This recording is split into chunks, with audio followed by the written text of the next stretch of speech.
Good morning student.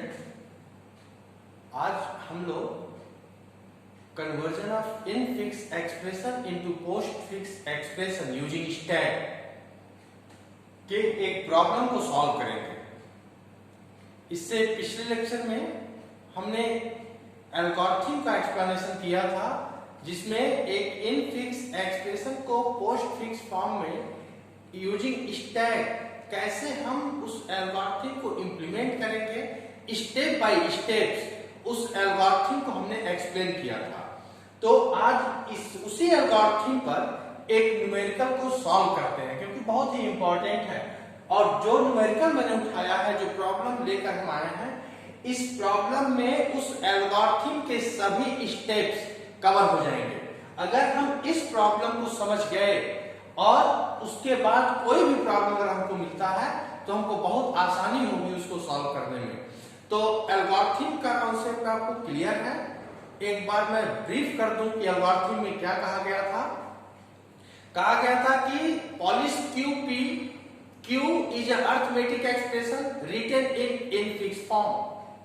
This algorithm finds the postfix expression P. अब देखिए Q एक arithmetic expression जो infix form में दिया गया है, और ये एल्गोरिथम कर क्या रहा था, इनफिक्स से पोस्ट फिक्स फॉर्म में कन्वर्ट कर रहा था स्टैक की मदद से। यानी अब हमारे स्टैक का एप्लीकेशन यहां पर दिखेगा। स्टेप नंबर 1 कह रहा था कि left parenthesis push on to the stack and add right parenthesis to the end of queue. Step number 1। तो सबसे पहले हम लोग इस प्रॉब्लम को सॉल्व करने के लिए एक टेबल बनाते हैं। यहां पर हम Q जो इनफिक्स एक्सप्रेशन लिखा गया है उसकी बात करेंगे। स्टैक की बात की जाएगी, क्योंकि स्टैक का ही एप्लीकेशन है तो स्टैक की मदद ले रहे हैं। और पोस्ट फिक्स एक्सप्रेशन हमको पाना है इस एल्गोरिथम की मदद से। तो इतनी बातें हम लोग को क्लियर है कि इस फॉर्मेट पर, इस टेबल के आधार पर हम इस इनफिक्स एक्सप्रेशन को पोस्ट फिक्स फॉर्म में कन्वर्ट कर लेंगे using stack with the help of that algorithm. अब कह रहे हैं ये जो इनफिक्स एक्सप्रेशन लिखा गया है, इनको इस टर्म में लिख लिया जाए। तो A प्लस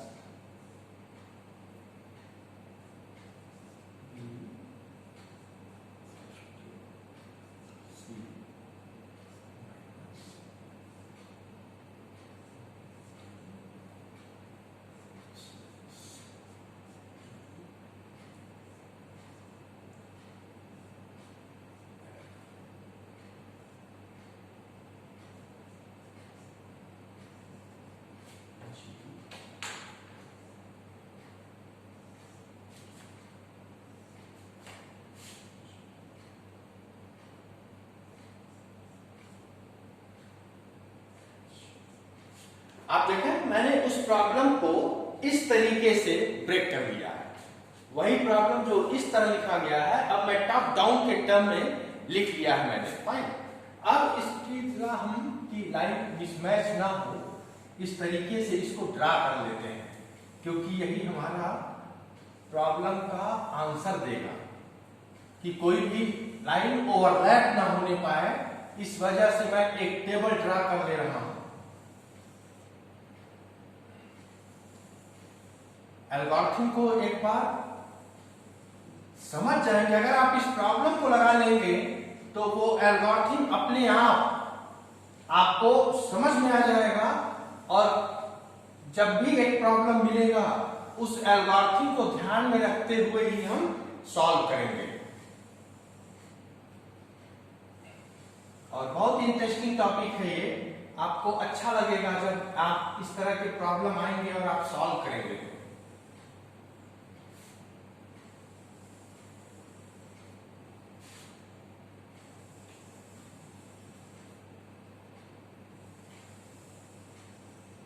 फाइन, हमने ये बना लिया है प्रॉब्लम को, जो Q इनफिक्स एक्सप्रेशन में था, जैसे लिखा था पॉलिश QP तो Q arithmetic expression written infix form, हमको स्टैक की मदद से P को फाइंड आउट करना है जो पोस्ट फिक्स फॉर्म में देगा, क्योंकि एल्गोरिथम का काम ही यही है इन फिक्स से पोस्ट फिक्स में कन्वर्ट कर देना। अब एल्गोरिथम के स्टेप नंबर 1 पे आए। जैसा एल्गोरिथम कह रहा है उसी तरीके से हम स्टेप बाय स्टेप चलेंगे और एक प्रॉब्लम को सॉल्व कर ले जाएंगे। तो स्टेप नंबर 1 कहता है कि push left parenthesis on to top of stack. तो अब स्टैक में भी कुछ नहीं है, सबसे पहले एल्गोरिथम के कहने पे मैं लेफ्ट पैरेंथेसिस को पुश कर दे रहा हूं and add right parenthesis to the end of queue. ये स्टेप नंबर 1 कहता है। आप अगर एल्गोरिथम को देखेंगे तो यही बातें उसमें लिखी गई हैं कि push right left parenthesis on to the top of stack and add right parenthesis to the end of queue. End of queue, right parenthesis को यहां हम लगाते हैं और यहां भी राइट पैरेंथेसिस हमारा आ जाएगा। यहां तक क्लियर है। अब कह रहा है step number 2, scan Q from left to right and repeat steps 3 to 6 for each element of Q until the stack is empty। यानी स्टेप नंबर 2 कहता है Q को लेफ्ट टू राइट स्कैन करो, Q के प्रत्येक एलिमेंट को left to right scan करो और 3, 4, 5, 6 वाले स्टेप्स को तब तक रिपीट करो जब तक स्टैक एम्प्टी ना हो जाए। इतना करना है। अब स्कैनिंग के दौरान क्योंकि बोला है ना कि हम Q के प्रत्येक एलिमेंट्स को स्कैन करें लेफ्ट टू राइट और 3 to 6 स्टेप्स को तब तक रिपीट करिए जब तक स्टैक एम्प्टी ना हो जाए। तो हमने स्कैनिंग स्टार्ट कर दी, वही बात ये लिखी गई है, लेफ्ट टू राइट में चलिए या टॉप टू डाउन चलिए। तो कह रहा स्कैनिंग के दौरान अगर हमको ऑपरेंड मिलता है तो हम उसको पोस्ट फिक्स फॉर्म P में रख देंगे। If operand is encounter then add it to P। ठीक, तो हमने पहला स्टेप क्लियर कर दिया, दूसरा स्टेप क्लियर कर दिया। अब हम स्कैनिंग कर रहे हैं लेफ्ट टू राइट। तो जब स्कैनिंग हुई तो सबसे पहले A मिला, A ऑपरेंड है। ऑपरेंड अगर स्कैनिंग के दौरान आएगा तो आप एल्गोरिथम में देखेंगे लिखा होगा if operand is encounter then add it to P। हम इसको कहां रख देंगे? P में रख देंगे। फाइन। अब स्कैनिंग स्टार्ट हुई, क्या मिला? Operator. If operator is encounter then step number 5 को अगर आप देखेंगे, if operator is encounter then दो पार्ट है उसमें 5A 5B। तो कह रहा है 5A में कह रहा है repeatedly pop from stack and add to P each operator on the top of stack which has the same precedence as or higher precedence than operator। तो कह रहा है स्टैक में, और ये सब ऐसे उतारते चलेंगे एज इट इज, हम लोग लेकर आगे बढ़ेंगे सबको, किसी को छोड़ेंगे नहीं। अब यहाँ पर एक लेफ्ट पैरेंथेसिस था, हम लेकर चले आए। अब यहाँ पर A आ जाएगा, जो है एज इट इज आएगा। ऑपरेटर एनकाउंटर हो रहा है, तो ऑपरेटर जब एनकाउंटर होगा तो कह रहा है स्टैक में क्या पहले से कोई ऑपरेटर है? नहीं। जब पहले से कोई ऑपरेटर नहीं है तब हम स्टैक किसी ऑपरेटर से कंपैरिजन नहीं करेगा। वो तो कंपेयर 5A तब एप्लीकेबल होता जब स्टैक के टॉप में पहले से कोई ऑपरेटर होता, लेकिन अभी तो कोई ऑपरेटर है नहीं, यानी algorithm number 5B is applicable here. तो कह रहा है ऑपरेटर अगर एनकाउंटर होता then 5B push on to stack. तो हम इस प्लस को कहां रख देंगे? यहां रख देंगे। अब देखिए दो स्टेप हमने बना लिया। अब कह रहा है स्कैनिंग के दौरान लेफ्ट पैरेंथेसिस एनकाउंटर हो रहा है। अब एल्गोरिथम में आएगा, अगर देखेंगे step number 4, if left parenthesis is encounter then push on to stack. Left parenthesis is encounter then push on to stack. तो स्टैक में पहले से ये बने हुए हैं, एक हम लेफ्ट पैरेंथेसिस को पुश कर देंगे। ये स्टैक है अपना, ये पहला एलिमेंट है, ये सेकंड है, ये थर्ड है। यानी हमसे पूछा जाए कि स्टैक के टॉप में क्या है, तो हम कहेंगे इसके आ जाने के बाद लेफ्ट पैरेंथेसिस हमारा स्टैक के टॉप पे है। मैंने इस स्टैक को ऐसे बनाया है, लेकिन अगर ये ऐसे होता तो ये इस तरह दिखता, ये वाला यहां होता प्लस यहां होता और ये यहां होता। इसको ऐसे ना बना करके मैंने ऐसे बनाया है, यानी स्टैक के टॉप पर ये है। तो जब लेफ्ट पैरेंथेसिस एनकाउंटर हुआ तो स्टैक के टॉप पर आ गया और ए एज इट इज चलता जाएगा। अब क्या रहा है, स्कैनिंग के दौरान क्या मिला, ऑपरेंड मिला। If operand is encounter then add it to P, तो ये एज इट इज का रहेगा और यहां पर आ जाएगा ए बी, क्योंकि ऑपरेंड है, ऑपरेंड एनकाउंटर होगा तो एक्सप्रेशन पी मिल जाएगा। अब हमारा एस्ट्रिक मिला, asterisk if operator is encounter then फिर 5 में देखेंगे, 5 में तब एप्लीकेबल होगा जब स्टैक में पहले से कोई ऑपरेटर होगा और वो ऑपरेटर आने वाले ऑपरेटर से प्रेसिडेंस लेवल चेक करेगा। अगर स्टैक वाले ऑपरेटर का प्रेसिडेंस लेवल आने वाले ऑपरेटर के बराबर हुआ या स्टैक वाला बड़ा हुआ तो पॉप होकर वहां चला जाएगा एक्सप्रेशन पी में। लेकिन यहां पर कोई भी स्टैक के टॉप पर ऑपरेटर नहीं है, then 5B is applicable here again. तो ये क्या होगा, operator push on to the top of stack, तो यहां पर ये स्थिति बनेगी, ठीक है। और यहां पर A B as it is उतर जाएगा। कोई बहुत सिंपल है, आराम से एक बार देखने की जरूरत है। Then operand C is operand. If operand is encountered, then add it to P. तो यहां पर ये एज इट इज आ जाएगा, यहां पे हम आ जाए A B C, ठीक। अब आया ऑपरेटर अगेन। स्कैनिंग के दौरान हमें ऑपरेटर मिला है। अगर ऑपरेटर एनकाउंटर्ड होता है तो स्टैक में जाता है, लेकिन वहां पे स्टेप नंबर 5 में अगर देखा एल्गोरिथम में तो दो बातें उसने कहा है कि repeatedly pop from stack and add to P each operator on the top of stack which has the same precedence as और हैव प्रेसिडेंस देन ऑपरेटर, ठीक। अब क्या है, इसको कहां जाना चाहिए, स्टैक में जाना चाहिए। यही सबसे महत्वपूर्ण पॉइंट है, इसको खूब ध्यान से देख लीजिए, उसके बाद इस प्रॉब्लम में कुछ बचेगा नहीं।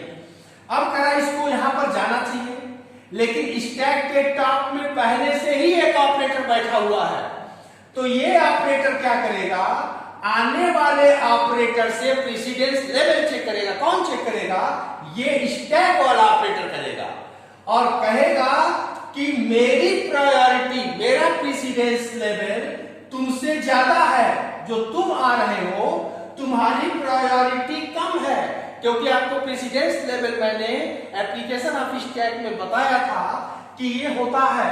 सबसे पहले हमारा ब्रैकेट चलते हैं, then exponential, asterisk, division plus minus, ये first priority, second, third and fourth.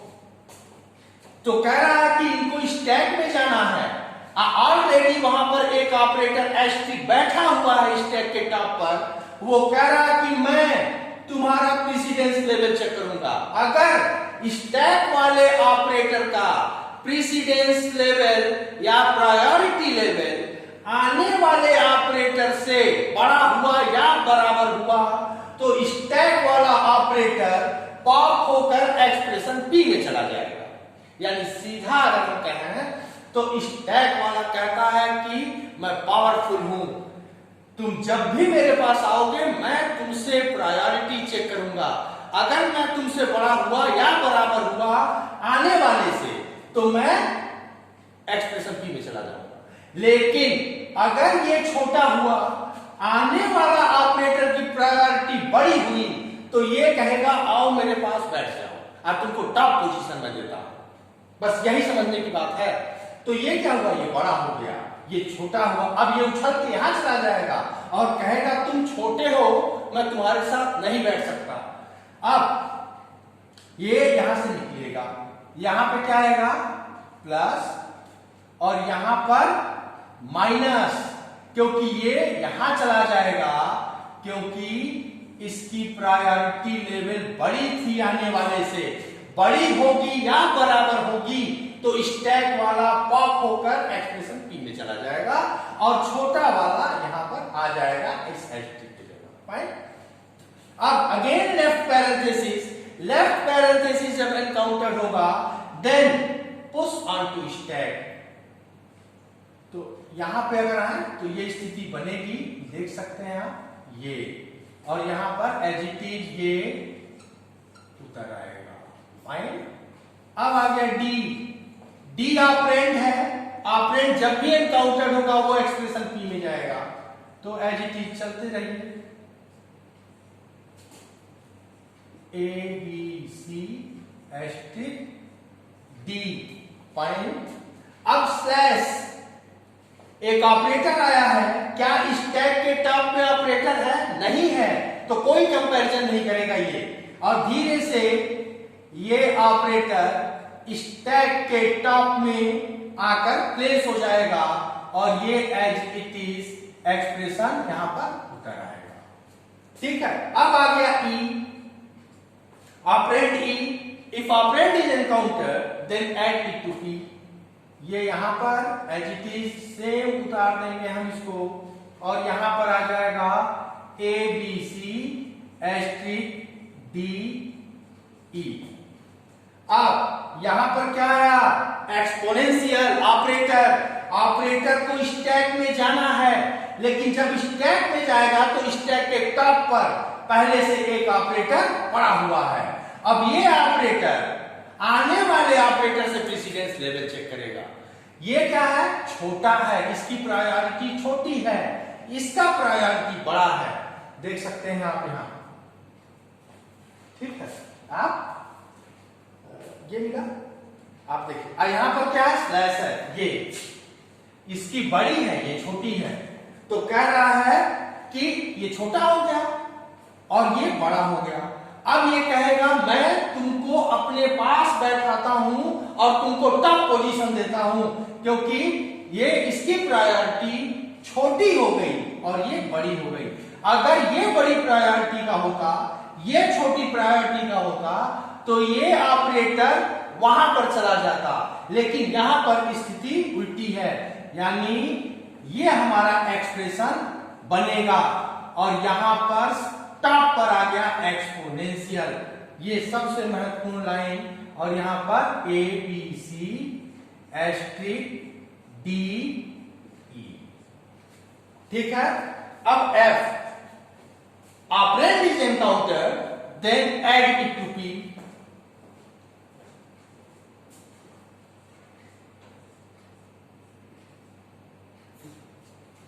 A B C asterisk D E F, क्योंकि ऑपरेंड है। अब देखिए एक राइट पैरेंथेसिस एनकाउंटर हुआ है। अगर आप स्टेप नंबर 6 को देखें, if right parenthesis is encounter then again to part. First one कहता है repeatedly pop from stack and add to P each operator bracket में on the top of stack until the left parenthesis is encountered। यानी कह रहा है कि जब right parenthesis encounter होगा तो हम स्टैक से ऑपरेटर को on the top of stack, क्योंकि आप जानते हैं स्टैक लीफ ऑफ प्रिंसिपल से काम करता है, जब भी कोई वैल्यू निकलेगी तो वो स्टैक के टॉप से ही निकलेगी, यानी जो लास्ट में आया होगा। तो कह रहा है राइट पैरेंथेसिस अगर स्कैनिंग के दौरान एनकाउंटर होता है तो हम स्टैक से ऑपरेटर को पॉप करेंगे और एक्सप्रेशन पी में ले जाएंगे, और वो कब तक स्टैक से ऑपरेटर पॉप होगा? जब तक कि लेफ्ट पैरेंथेसिस ना मिल जाए। ये कौन कहता है? 6A कहता है। हम स्टैक से ऑपरेटर को निकालेंगे कब? जब राइट पैरेंथेसिस एनकाउंटर होगा स्कैनिंग के दौरान, तब स्टैक से ऑपरेटर निकलेंगे रिपीटेडली पॉप फ्रॉम, जब तक लेफ्ट पैरेंथेसिस ना मिल जाए। तो कह रहा है क्या होगा? लेफ्ट जब हमें एक राइट मिलेगा A B C asterisk D E F, कौन निकलेगा सबसे पहले? एक्सपोनेंशियल, उसके बाद स्लैश, उसके बाद तो हमें लेफ्ट पैरेंथेसिस मिल गया, यहीं पे रुक जाएंगे। और 6b कहता है remove the left parenthesis, do not add it to B, और इस हम लेफ्ट पैरेंथेसिस को रिमूव कर देंगे। तो यहां पे बचेगा क्या? ये बचेगा, क्योंकि इन दोनों को मैं यहां रख दिया टॉप ऑफ द स्टैक के हिसाब से। सबसे पहले ये निकला, देन ये निकला, उसके बाद हमें एक लेफ्ट पैरेंथेसिस मिल गया, उसके बाद हम ऑपरेटर की शिफ्टिंग को रोक देंगे। और 6b कहता है कि do not add it to B and remove from the stack. तो ये भी लाइन क्लियर हो गई होगी। एक दो प्रॉब्लम आप करेंगे, आपको ध्यान से देखना है। एक प्रॉब्लम अगर आपने सॉल्व कर लिया तो कोई भी प्रॉब्लम बहुत सिंपल हो जाएगा। अब क्या मिला हमें? एस्ट्रिक, एक ऑपरेटर मिला। अब ऑपरेटर मिला है, स्टैक में इसको जाना चाहिए, लेकिन स्टैक के टॉप में पहले से ही एक ऑपरेटर है, तो ये वाला ऑपरेटर आने वाले ऑपरेटर से प्रेसिडेंस लेवल चेक करेगा। इसकी प्रायोरिटी छोटी, ये छोटा हो गया, और एक बड़ा ऑपरेटर आने वाला है, तो स्टैक ऑपरेटर कहता आओ मेरे पास और मैं तुमको टॉप पोजीशन देता हूं। लेकिन अगर यही बड़ा होता तो कहता मैं तुम्हारे साथ नहीं बैठूंगा, मैं चला जाऊंगा। अब यहां पर क्या होगा? ये स्थिति बनेगी, प्लस माइनस और एस्ट्रिक। ये बात समझ में आई आपको? इसकी छोटी प्रायोरिटी है, आने वाला हाईएस्ट प्रायोरिटी का है, और ये यहां पर A B C asterisk D E F slash. ठीक है। अब अगेन क्या मिला? राइट पैरेंथेसिस, नहीं जी मिला, जी जब ऑपरेंड जब मिलेगा तो कहां जाएगा? एक्सप्रेशन पी में जाएगा। तो इसमें तो सिंपल है ए। अब आपको न्यूमेरिकल समझ में आने लगा होगा कि इसमें क्या करना है। एफ जी, ठीक है। अब मिला मुझे राइट पैरेंथेसिस। राइट पैरेंथेसिस के केस में आप जानते हैं कि स्टैक से ऑपरेटर को एक्सप्रेशन पी में तब तक ले जाएंगे जब तक हमें लेफ्ट पैरेंथेसिस स्टैक न मिल जाए। तो यहां पे हम क्या करेंगे? A B C asterisk D E F exponential slash G. Stack से ऑपरेटर कौन निकलेगा सबसे पहले? एस्ट्रिक, उसके बाद माइनस। ऐसा क्यों हुआ है? क्योंकि राइट पैरेंथेसिस स्कैनिंग के दौरान पकड़ा गया। यहां पे क्या बचेगा? बस, क्योंकि लेफ्ट पैरेंथेसिस को हम रिमूव कर देंगे 6b में। अब हमें एस्ट्रिक मिला। एस्ट्रिक क्या है? यहां पर स्टैक में जाना है इसको, स्टैक के टॉप पर पहले से एक ऑपरेटर है, तो ये क्या करेगा? कहेगा आओ मेरे पास बैठ जाओ, क्योंकि ये छोटी प्रायोरिटी का है, आने वाला बड़ा।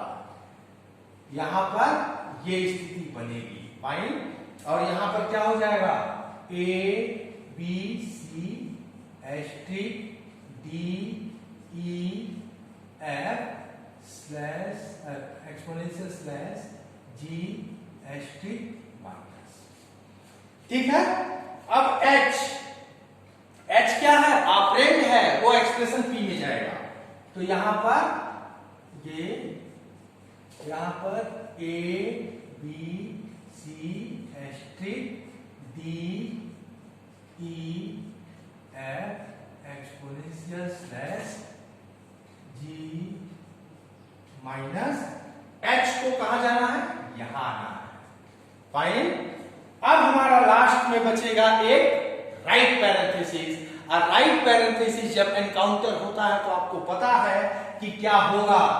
ए B C asterisk D E F exponential slash G asterisk minus H. क्या होगा? Repeatedly pop from stack and add to P each operator on the top of stack until the left parenthesis is encountered. सबसे पहले asterisk आएगा, then plus आएगा, और इसको remove कर देंगे, स्टैक क्या हो गया मेरा, एम्प्टी हो गया, स्टैक इज एम्प्टी। यही तो हम चाहते थे। हमारा इस एल्गोरिथम का स्टेप नंबर 2 क्या कहा था, scan queue from left to right and repeat step 3 to 6 for each element of queue and तब तक until the stack is empty, तब तक स्टेप्स रिपीट करो जब तक स्टैक एम्प्टी ना हो जाए। और हमारे सभी एलिमेंट स्कैन कर लिए गए और स्टैक एम्प्टी हो गया और आंसर मेरा ये बनेगा। यानी हमने इस इनफिक्स एक्सप्रेशन को Q को पोस्ट फिक्स फॉर्म P में यूजिंग स्टैक कन्वर्ट किया और हमारा आंसर ये मिला, A B C * D E F exponential /G *-h *+। Very simple. तो आपको ये प्रॉब्लम और एल्गोरिथम बिल्कुल याद आपको हो जाएगा कि क्या क्या कैसे करना है। तो एक और प्रॉब्लम को लेते हैं जो बहुत अच्छा होगा, नोट डाउन कर सकते हैं।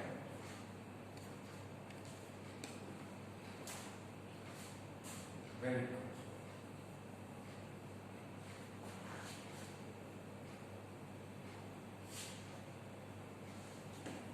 कितना सिंपल, एक बार एल्गोरिथम अगर आपने देख लिया तो बहुत आसानी से ये प्रॉब्लम सॉल्व हो जाएगी।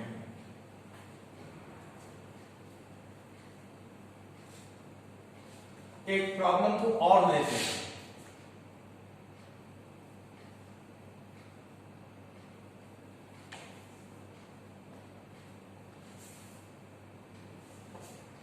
Convert infix expression into postfix form.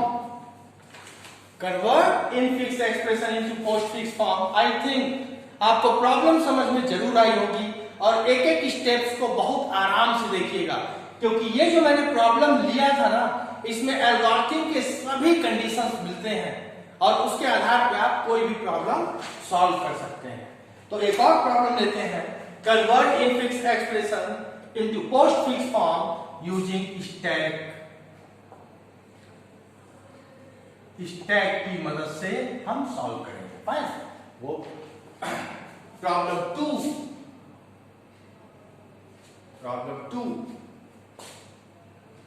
Q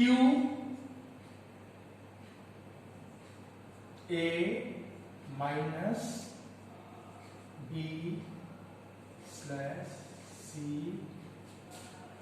plus D asterisk E plus. ये प्रॉब्लम है बहुत आसान। इस प्रॉब्लम को देखिएगा, ठीक है। यहां पे हम लिखते हैं Q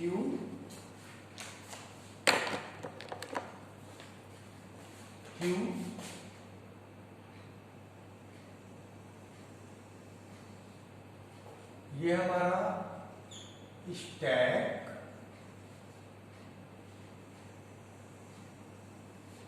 यहां पे हम लिखेंगे पोस्टफिक्स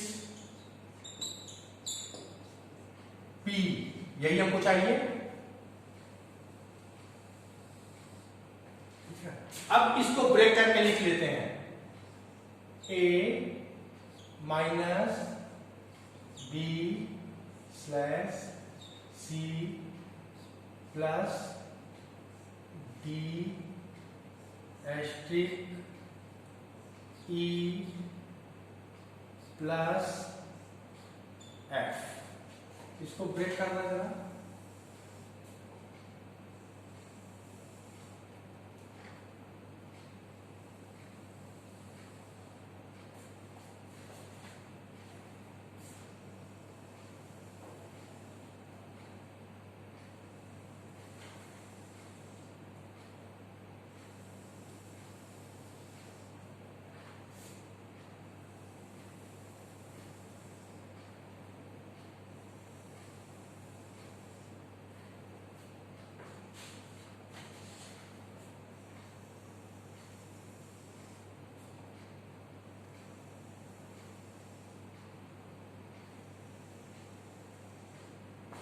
अब तुरंत आपको बताना है कि इस प्रॉब्लम को कैसे सॉल्व करेंगे। फाइन।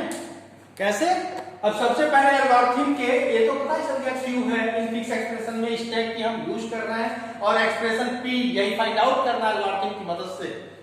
अब कह रहा है स्टेप नंबर 1 में है ना, कह रहा है कि left parenthesis push on to the stack, push कर दिया। Add right parenthesis to the end of queue, end of queue में हम राइट पैरेंथेसिस लगा ये एल्गोरिथम ने कहा, मैं नहीं लगाया, एल्गोरिथम ने कहा था ऐसा करो। अब स्टेप नंबर 2 क्या कर रहा है, scan queue from left to right, scan queue from left to right and repeat step 3 to 6 for each element of queue until the stack is empty। Stack का एम्प्टी होना बहुत जरूरी है लास्ट में, तभी एल्गोरिथम हमारा इंप्लीमेंट हुआ। अब कह रहा है कि स्कैनिंग करो। सबसे पहले ऑपरेंड आया, ऑपरेंड को कहां जाना है, एक्सप्रेशन बी में। ऑपरेटर, स्टैक के टॉप पे कोई ऑपरेटर नहीं है, हम इसको स्टैक के टॉप पे रख देंगे। फिर बी ऑपरेंड है, ए बी स्लैश, ये स्टैक में जाना चाहिए, तो स्टैक में ऑलरेडी एक ऑपरेटर पड़ा है, ये इससे कंपैरिजन करेगा, ये कहेगा कि मैं छोटा हूं तुम बड़े हो आओ, ये स्थिति बनेगी। ओके, अब तो समझ में आ गया होगा आपको, क्योंकि दूसरे प्रॉब्लम की बात कर रहा हूं मैं। सी ऑपरेंड है ए बी सी प्लस, यहां पर ध्यान देना है, ये कंपैरिजन करेगा, ये क्या हुआ, छोटा है और ये बड़ा है, ठीक है। यहां पर ए बी सी, ये कंपैरिजन करेगा कि प्लस आ रहा है, ये कहेगा मैं बड़ा हूं तुम छोटे हो, ये यहां निकल जाएगा। अब ये हट गया, अब ये बचा है, ये भी इसके बराबर की प्रायोरिटी का, मैं बताया था कि which has the same precedence are higher precedence. अगर स्टैक वाला बड़ा हुआ या आने वाले के बराबर हुआ, दोनों स्थिति में ये निकल के वहां चला जाएगा। तो माइनस है यहां पर, क्योंकि स्लैश या डिवीजन बड़ा था वो जा चुका है, तो ये भी तो कंपैरिजन करेगा। और एल्गोरिथम में लिखा है रिपीटेडली पॉप फ्रॉम स्टैक, ये रिपीट करते चलो, तो ये हटा तो ये बचा, तो कह रहा मैं भी कंपैरिजन करूंगा इनसे प्रायोरिटी, तो दोनों की इक्वल प्रायोरिटी हो गई, तो ये भी निकल जाएगा और अब बचेगा यहां पर प्लस और यहां पे हो जाएगा माइनस। ये इस प्रॉब्लम की सबसे बड़ी खासियत है। जल्दी लोग करते क्या है, बस इसको हटा देते हैं, लेकिन एल्गोरिथम में